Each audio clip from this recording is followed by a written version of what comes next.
할렐루야.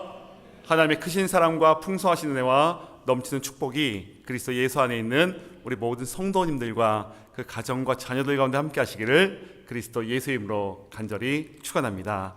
우리 앞뒤 저희 앉아 계신 성도님과 사랑합니다, 축복합니다 하고 인사하겠습니다. 함께 더 인사할 때 함께라서 행복합니다 하고 인사하겠습니다. 함께라서 행복한 주일입니다. 보고 싶었습니다. 또 우리 온라인을 통해서 함께 예배 드리고 계신 우리 성도님들, 또 한국에 계신 성도님, 또 타주에 계신 우리 모든 성도님들도 환영하고 축복합니다. 보고 싶습니다. 우리 성도님들 기도해 주셔서 이사 은혜 가운데 잘 마쳤습니다.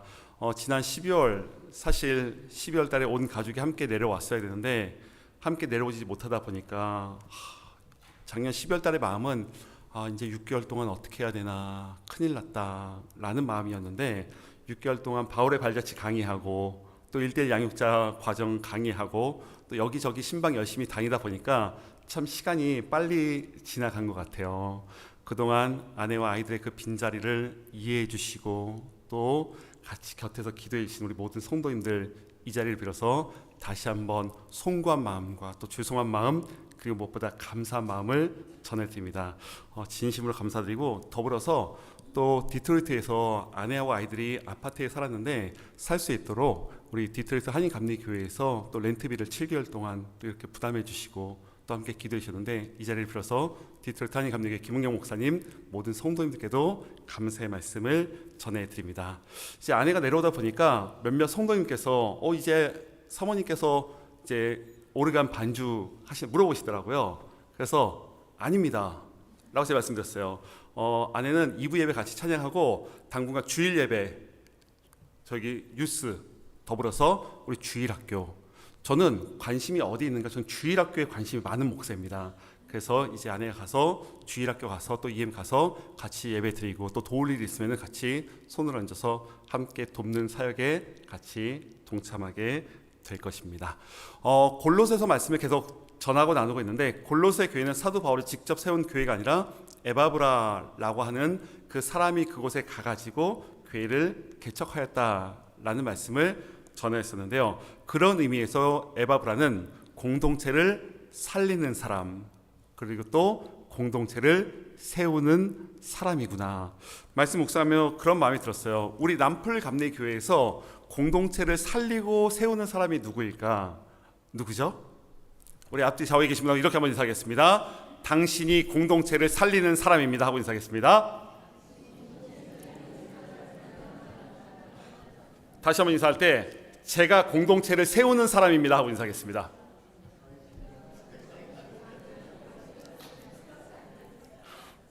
말씀은 안 하시고 여기 계신 한 분 한 분이 우리 공동체를 살리고 세우는 하나님의 사람인 줄로 믿습니다. 골로새서 1장 9절 말씀은 이렇게 되어져 있습니다. 이로써 우리도 듣던 날부터 너희를 위하여 기도하기를 그치지 아니하고 구하노니 너희로 하여금 모든 신령한 지혜와 총명에 하나님의 뜻을 아는 것으로 채우게 하시고, 이 말씀이 세번역 성경에 보면 이렇게 되어져 있습니다. 너희를 위하여 기도하기를 그치지 아니하고 구하노니 여러분을 위하여 쉬지 않고 기도합니다. 사도 바울이 골로새 교회 소식을 들었어요.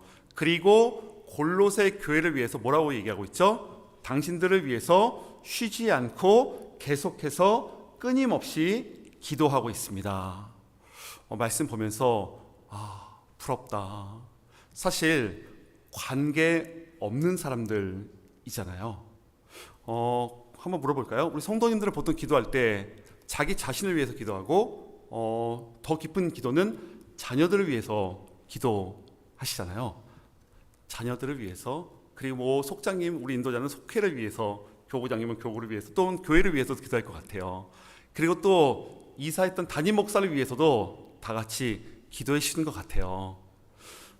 기도해 주신 분과 기도해 주시 아니하신 분의 특징이 있습니다. 기도해 주신 분은 목사님 이사 잘하셨어요. 기도하지 아니하신 분은 안녕하세요. 그래서 제가 밖에서 오늘 인사하는데 성도님이 다 목사님 인사 잘하셨냐고 다 같이 기도해 주셔서 감사합니다.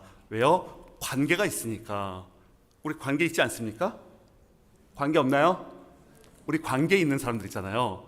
관계가 있기 때문에 기도하잖아요. 그런데 말씀 묵상하면서 그런 마음이 들었어요.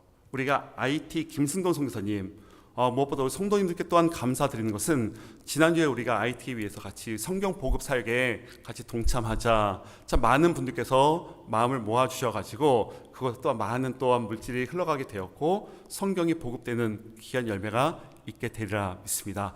IT 김승돈 선교사님을 위해서 우리가 기도하지 않습니까? 직접 파송 선교사님이시고요.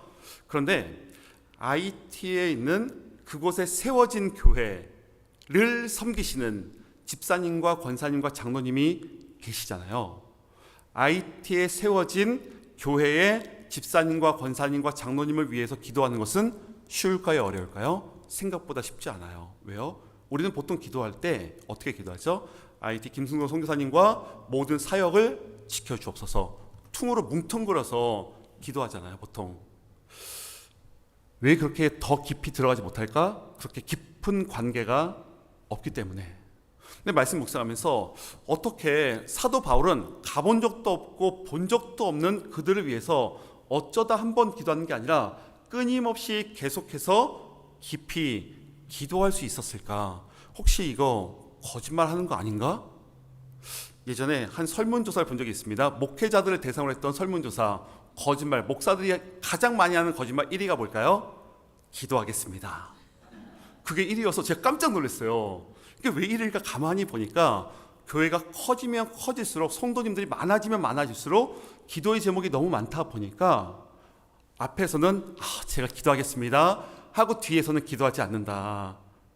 일정 부분 공감이 되더라고요. 그래서 제가 정말 오래전에 보았던 그 설문조사였는데 제가 그때 이후로 하나님 앞에 그런 기도해요. 하나님, 기도하겠다라는 거짓말을 하지 않도록 기도하겠다고 약속했으면은 기도하는 목사가 되게 하여 주시옵소서. 그것이 저의 기도의 제목. 사도 바울도 그냥 멋있어 보이기 위해서 내가 너희들을 위해서 날마다 쉬지 않고 기도하고 있다가 아니라 그곳에서 날마다 기도하고 있는 바울의 모습을 보게 되는 것이죠. 근데 사실 바울은 기도할 만한 형편은 아니었어요. 왜 그럴까요? 감옥 안에 있기 때문에. 지금 그가 감옥 안에 갇혀 있어요. 기도할 만한 형편과 여유와 여력이 없어요. 생과 사의 갈림길에서 지금 자기 기도하기에도 벅차지 않을까요? 그 정도 상황이라고 한다면은 사실 힘들면 기도도 안 나오잖아요. 우리 성도님들 어떠세요? 뭔가 내 뜻대로 되지 않고 뭔가 답답하고 기도가 나오지가 않아요. 기도하고 싶지도 않아요. 사실 바울이 그런 마음 아니었을까?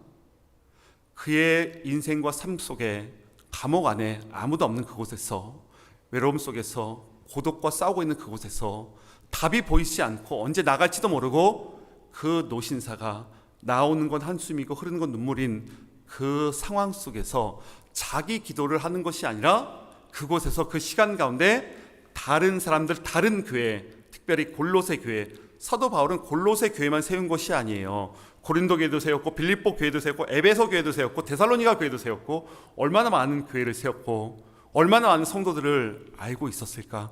기도할 것이 참 많이 있었는데 지금 자신의 삶에 벌어지고 일어나는 문제 앞에서 자기의 마음을 빼앗기지 않고 그들을 위해서 기도하고 있다. 바울은 문제에 집중하지 않고 마음을 지키고 있구나. 문제 때문에 내 마음이 흔들리고 요동치지 아니하고 마음을 지키고 있구나. 잠언 4장 말씀 보니까 이런 말씀이 있습니다. 모든 지킬 만한 것 중에 더욱 내 마음을 지키라. 생명의 근원이 이에서 남이니라. 마음을 지키고 있어요. 사도 바울이 어디에서? 문제의 자리에서, 내 뜻대로 풀리지 않는 그 자리에서 그 문제 때문에 마음이 흔들리고 삶이 흔들리지 않고 마음을 지키고 있어요. 왜요? 무릇 지킬 만한 것 중에 더욱 내 마음을 지키는 이유는 생명의 근원이 이에서 나기 때문에. 생명의 근원된 이 마음을 지키고 있구나. 문제의 해결이 아니라 마음을 지키기 때문에 다른 사람을 위해서 기도할 수 있다. 사실 감옥 안에 있잖아요. 사도 바울이 감옥 안에 있어요. 아무것도 할 수 없는 자리에서 기도하고 있고 아무것도 할 수 없는 시간에 기도하고 있습니다. 아무것도 할 수 없을 것 같은, 모든 것이 끝나고 무너진 것 같은 그 상황 속에서 다시 한번 기도의 단을 쌓고 있어요. 끝났다, 여기까지인가 보다, 좌절과 절망을 해야 될 것 같은 그 시간과 그 상황 속에서 마음 빼앗기지 않고 다시 기도의 시간을, 기도의 단을 쌓고 있는 바울의 모습을 보게 되는 것이죠. 그러지 않습니까? 사실 이 기도할 수 없는 이 시간에 그런 찬양 있잖아요. 기도할 수 있는 것이 우리의 은혜라고. 기도할 수 없는데, 근데 가만히 보니까 왜 우리가 자꾸 기도를 해야 되는 건 알겠지만 기도하지 못하는가? 바쁘기 때문 아닐까요? 분주하기 때문 아닐까요? 뭔가 해야 할 일이 많아요. 그러다 보니까 자꾸 시간을 빼앗기는 거예요. 이것은 시간의 문제가 아니라 우선순위의 문제예요. 우선순위.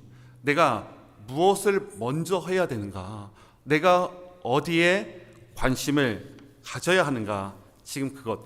사실 사도 바울이 이처럼 감옥 안에서 기도할 수 있었던 이유는 습관화, 내재된 습관이 그 안에 있었다고 하는 것. 사도 바울이 지금 노신사가 되어서 로마 감옥 오기 전에 어디에 있었는가 하면은 빌립보에 있을 때, 마게도냐 빌립보에 있을 때 빌립보 감옥을 갔었던 적이 있었어요. 그때 점치는 귀신 들린 여종을 고쳐준 기적 사건, 은혜의 사건, 주님을 만난 사건, 얼마나 은혜입니까? 근데 그 일로 말미암아서 어떤 일이 벌어지는가? 사도행전 16장 말씀에 보니까 많이 친 후에 옥에 가두고 간수에게 명하여 든든히 지키라니, 그가 이러한 명령을 받아 그들을 깊은 옥에 가두고 그 발을 착고에 든든히 채웠더니, 25절 말씀 같이 한번 읽습니다. 시작. 한밤중에 하나님을 찬송하며 죄수들이 듣더라. 아멘. 감옥 안에 오기 전에 무슨 일이 있었습니까? 얻어 터졌어요. 죽기 직전까지 얻어 터졌어요. 그럼 얻어 터지기 직전에 무슨 일이 있었다고요? 점치는 귀신 들린 여종을 고쳐주었던 기적사건, 치유사건, 은혜의 사건. 어떻게 보면은 하나님으로부터 칭찬받고 열매를 맺어야 될 것 같은 기가 막힌 그 상황 속에서 갑자기 얻어 터져요. 그리고 질질 끌려오게 되고 발에 착고가 채워지게 되고 깊은 감옥 안에 갇히게 되었다. 하나님께서 끝까지 몰아가시는구나. 숨 쉴 수 없는 그곳에 끝까지 몰아가시는구나. 끌려가면서, 그리고 감옥 안에서 무슨 생각했을까? 나를 아무 이유 없이 나를 때린 그 사람들을 원망하면서. 그렇잖아요. 억울하면 우리가 못 참잖아요. 달려가서 따져 물어야 될 것 같고, 나 왜 때렸냐고, 네가 뭔데 나 때리냐고 가서 물어봐야 될 것 같은, 혹은 하나님 이게 무엇입니까? 열심히 사명 감당하고 달려왔는데, 내가 정말로 기도의 단을 쌓고 여기까지 달려왔는데 결과가 이게 무엇입니까? 하나님이 내 기도는 들어주신 것입니까? 왠지 하나님으로부터 버림받은 것 같은 이 상황, 하나님께 따져 물어야 될 것 같은 이 상황 속에서 그 한밤중에 바울과 실라가 뭐하였다? 기도하고 하나님을 찬양하였더라. 끝까지 숨통을 조여오는 그 상황 속에서 그 상황을 탓하거나 그 문제를 원망하고 좌절하지 아니하고 그 시간 가운데서도 하나님을 찬양하고 기도하였더라. 바울의 삶이었구나. 저는 이것이 우리 성도님들의 삶이 되기를 간절히 축복합니다. 어떠한 상황 속에서도 끝까지 몰아가신다 할지라도 그 자리에서 하나님을 찬양하고. 누가 그렇습니까? 요나가 그러지 않습니까? 요나 2장 2절 말씀에 보니까 내가 환난 중에 여호와께 부르짖었더니 주께서 내게 응답하셨고, 신약의 야고보가 그렇습니다. 너희 중에 고난 당한 자가 있느냐? 그는 기도할 것이요. 환난과 고난이 끊임없이 동행하는구나. 우리가 가지고 있는 구약이 그렇습니다. 신약이 그렇습니다. 하나님께서 은혜 베풀어 주셔서 평안하였더라, 형통하였더라, 그의 삶의 인생에 아무런 문제가 없었더라라고 했던 사람들의 기록은 거의 나오지 않습니다. 성경에 기록되어 있는 수많은, 대부분의 모든 하나님의 사람들의 공통점은 환난과 가난과 고난이 함께 마치 일평생의 동역자의 동반자인 것처럼 함께 따라다녀요. 하지만 그 자리에서 끝까지 기도하고 끝까지 버티고 견디고 이겨내고 믿음으로 나아감으로 말미암아서 승리하였던 하나님의 사람들의 이야기가 우리가 가진 성경 안에 기록이 되어져 있고, 그것이 오늘 이 자리에 앉아 계신 우리 성도님들의 삶인 줄로 믿습니다. 사도 바울이 끊임없이 기도하였더라. 그렇다면 끊임없이 무엇을 기도하였을까? 1장 9절 하반절 말씀 보니까 이런 말씀이 있습니다. 너희로 하여금 모든 신령한 지혜와 총명에 하나님의 뜻을 아는 것으로 채우게 하시고. 아멘. 말씀 보니까 눈에 들어오는 표현이 있습니다. 채워주심. 채워주심. 사도 바울이 골로새 교회 성도들을 위해서 다른 것을 기도하는 것이 아니라 하나님 채워주시옵소서, 우리 골로새 교회 성도들 채워주옵소서. 제가 이번에 이사 지난주에 늘 설교 앉아서 이렇게 컴퓨터 설교문 준비하고 신방 갈 때도 앉아서 운전하면서 편하게 가다가 일주일 내내 몸으로 이사를 하니까 진심으로 죽다가 살았어요. 죽다가 살았어요. 그런데 제가 느낀 것이 있습니다. 아파트에 사는데 아파트를 비워야 되잖아요. 비우려다 보니까 어떤 물건을 딱 봤을 때 여기에 의미도 있고 추억도 있고 버려야 되나 말아야 되나 그런 거 있잖아요. 이사할 때 버려야 되나 말아야 되나 고민할 때 어떻게 해야 돼요? 다 달라. 가져야 돼요? 버려야 돼요? 버려야 되잖아요. 근데 버리는 게 그렇게 어렵더라고요. 버리는 게 그렇게 어렵고, 그리고 그 아파트 빨리 비워야 되는데 전부 다 비우는 거는 더 어려워요. 하나부터 10개까지 버려도 끝이 없어요. 전 미국 와서 9년 동안 이사를 가본 적이 없는데 거기에만 살고 애들 다 클 때까지, 그러다 보니까 얼마나 많겠어요. 근데 버려도 끝이 없고 나중에 결국 다 비우게 되었어요. 그때 제가 깨달은 은혜가 있습니다. 사실 솔직하게 말씀드리면은 오늘 6월 22일 오늘 주일 예배 제가 3주 전에 윤성민 전도사님께 전도사님 오늘 6월 22일 설교 준비해 주세요. 저는 월요일부터 토요일까지 이사를 할 거기 때문에 주일날 설교 준비할 시간이 없을 거니까 3주 전에 미리 준비해 주세요 라고. 제가 얼마나 똑똑해요. 우리 이걸 가리켜서 5글자로 자기 중심성. 근데 기도하면 할수록 하나님께서 뭐 하냐? 너가 설교 준비해야지. 네가 준비해야지. 야, 그렇게 미리미리 계산하고 미리미리 자기 생각하지 말라고 설교를 그렇게 해왔는데 결정적인 순간에 3주 후에 이사하게 되면 몸이 힘들어서 설교를 못할까 봐 전도사님께 설교를 부탁했던 형편없는 목사가 누구다? 왜 다 저를 쳐다보고 계세요? 제가 그렇게 형편없는 목사예요. 그런데 이번에 이사하면서 제가 비워내면서 그런 마음이 들었어요. 제가 올해부터 몸은 이사하고 있지만 머릿속에는 채워주심이라고 하는 설교의 제목인데, 채워주심. 비워내야지 하나님께서 채워주시는구나.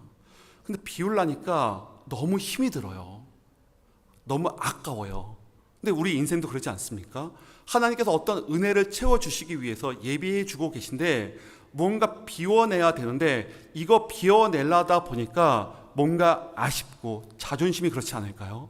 자존심을 비워내려다 보니까 어떻게 보면은 만남이 그런 것 같아요. 하나님께 뭔가 채워주실 일하실 부분이 있을 것 같은데 내가 이 사람들과의 만남 혹은 어떤 물건이 될 수도 있고 다른 사람은 모르지만 하나님과 나와만이 알고 있는 1대1의 관계 속에서 내가 비워내지 못하는, 버려내지 못하는 무언가가 있지 않을까. 그것을 버려내려다 보니까 너무 힘이 들어요. 진짜 힘이 들고 내가 이거 정말 비워낼 수 있을까? 아니 비워내면 내가 살아갈 수 있을까?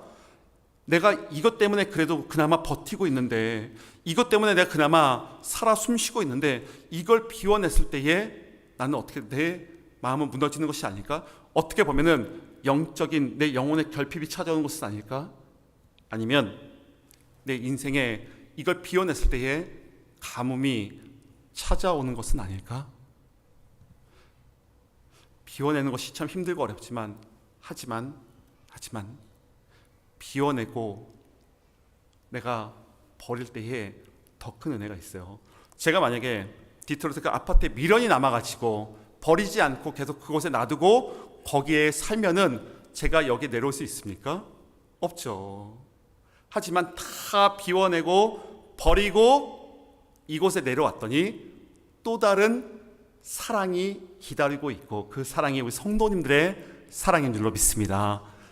성도님들의 사랑으로 체험을 받는 것이구나. 그리고 무엇으로 체험을 받습니까? 생명 예수로 체험받는 거예요. 생명 예수로 체험받는 것이고요. 복음으로 채워지는 것이고요. 구원으로 체험받는 것이구나. 그런데 그냥 채워지는 것이 아니에요. 예수님께서 자기를 비워내셨기 때문에, 그리고 종의 형체를 가지셨기 때문에 우리 안에 예수 생명으로 채워졌고, 예수 능력으로 채워지고, 예수 십자가의 보혈로 채워진 줄로 믿습니다. 가나 혼인잔치가 그러지 않습니까? 항아리가 비어 있어요. 포도주가 다 떨어졌어요. 비어 있었기 때문에 그곳에 주님의 역사가, 기적이 채워진 줄로 믿습니다. 채워졌을 때 역사가 나타나는 것이 아니라 비워졌을 때 비움 가운데 하나님의 역사가 나타나. 이것이 바로 채움의 신비이구나. 우리가 비워낼 때에 채워질 수 있다라고 하는 것, 이 채움의 신비. 그러기 위해서 사도 바울이 하나님 골로새 교회 성도들을 채움의 신비 속으로 인도하여 주옵소서. 하나님 채워 주옵소서. 그렇다면 무엇으로 채워주길 원하는가? 말씀해 보니까 모든 지혜와 총명으로 채워주시옵소서. 다른 걸로 채워달라는 것이 아니라 지혜와 총명. 지혜가 무엇입니까? 하나님께서 좋아하는 것을 나도 좋아하고, 하나님께서 싫어하는 것을 나는 싫어하는 것. 그것이 지혜와 총명이라고 하는 것이죠. 이거 반대로 하는 사람도 있습니다. 하나님께서 좋아하는 걸 나는 싫어하고, 하나님께서 싫어하는 것을 나는 좋아하는. 우리는 이것을 가리켜서 미련함이라고 이야기하죠. 우리가 인생 살아갈 때 미련하게 살아가는 경우가 있어요. 다른 사람은 모릅니다. 내가 혼자 있을 때 가장 많이 하고 있는 나의 모습을 보면 그걸 알아요. 내가 지금 미련하게 살아가고 있는가, 아니면 지혜 가운데 살아가고 있는가. 말씀 묵상하면서 모든 지혜와 총명, 교회에 올 때만 지혜와 총명이 아니에요. 내 삶의 자리에서, 내가 가게에서, 내가 사업장에서 일을 할 때, 직장에서 일을 할 때, 가정에 있을 때, 자녀들을 양육할 때, 내가 다른 사람들을 만날 때에 만남이 그렇습니다. 어떠한 만남이 되든지 간에 하나님, 이 만남 가운데에 하나님께서 좋아하는 만남이 되게 하여 주옵소서. 그러기 위해서는 말을 함부로 하면 안 돼요. 그러지 않습니까? 내가 하는 말 중에서, 그 모임 가운데서 나누는 대화 가운데서 그 대화를 가만히 한 걸음 떨어져서 한번 들어보세요. 이 대화 주제가 하나님께서 좋아하시는 대화인가? 하나님께서 싫어하는 대화인가? 하나님께서 싫어하는 대화에 나도 동참하고 있는가? 나는 그 대화를 피하고 있는가? 나는 미련하게 살아가고 있는가? 지혜롭게 살아가고 있는가? 또한 말씀 묵상하면서 우리 자녀들에게, 우리 손주들에게 하나님 모든 지혜와 총명으로 채워주시옵소서. 그렇게 기도하면서 말씀을 준비했어요. 우리 자녀 손주들이 어디에 있든지 간에 하나님 모든 지혜와 총명으로 채워주시옵소서. 이제 부모 곁을 떠나가는 새학년 새학기를 시작하는 자녀들이 그러지 않습니까? 직장 다니는 자녀들이 그러지 않습니까? 세상에서 하나님 잘못된 것 선택하지 않게 하시고 영적인 분별력을 주시되 먼저 모든 지혜와 총명으로 하나님을 알아가는 지혜로 채워주시옵소서. 그것이 은혜이죠. 지혜와 총명으로 체험받는 인생을 살아야 되는구나. 사실 우리가 인생 살아가다 보면은 참 체험받지 못하는 부분이 많이 있지 않습니까? 건강이 그렇잖아요. 건강이, 다른 사람은 참 건강해 보이는데 나는 건강이 좀 비어있는 것 같아요. 물질이 그런 것 같아요. 관계가 비어있는 경우도 있고요. 이번에 디트로이트에 올라가서 한 집사님 네 분과 식사할 일이 있었는데 신부 문제로 인해서 얘기를 들어보면은 진짜 이렇게 안 풀리나? 라고 여겨지는 한 집사님 네 분과 같이 식사를 했어요. 자기 기도하기도 바쁘잖아요. 하나님 길을 열어주시고 하나님 책임져 주시고 얼마나 불안하겠어요. 근데 그 집사님께서 그런 고백을 하시는 거예요. 찬양팀에서 싱어로 섬겨주고 계신데 그 집사님께서 목사님 기도할 때 제 기도를 해야 되는데 자꾸 눈만 감으면 찬양팀 리더를 위해서 기도하게 됩니다. 그 얘기를 들으면서 집사님 잠깐만요. 제가 동영상을 찍어서 이번 주 저희 교회 주일 예배 때 좀 틀어주면 안 될까요? 그런 마음이 들었었어요. 왜 그럴까요? 자기 기도하기도 헉헉대고 자기 기도하기도 바빠 죽겠는데 다른 사람을 위해서 기도하고 있어요. 자기의 상황은 이제 곧 끝날 것 같고 멈출 것 같고 이제 여기까지인가 보다, 어떻게 보면 하나님을 원망해야 될 것 같은, 기도가 응답되지 않는 것 같은 그 상황 속에서 자기 기도를 하는 것이 아니라 다른 사람을 위해서 기도해요. 마치 사도 바울처럼 로마의 감옥 안에서 다른 사람들을 위해서 기도하고 있어요.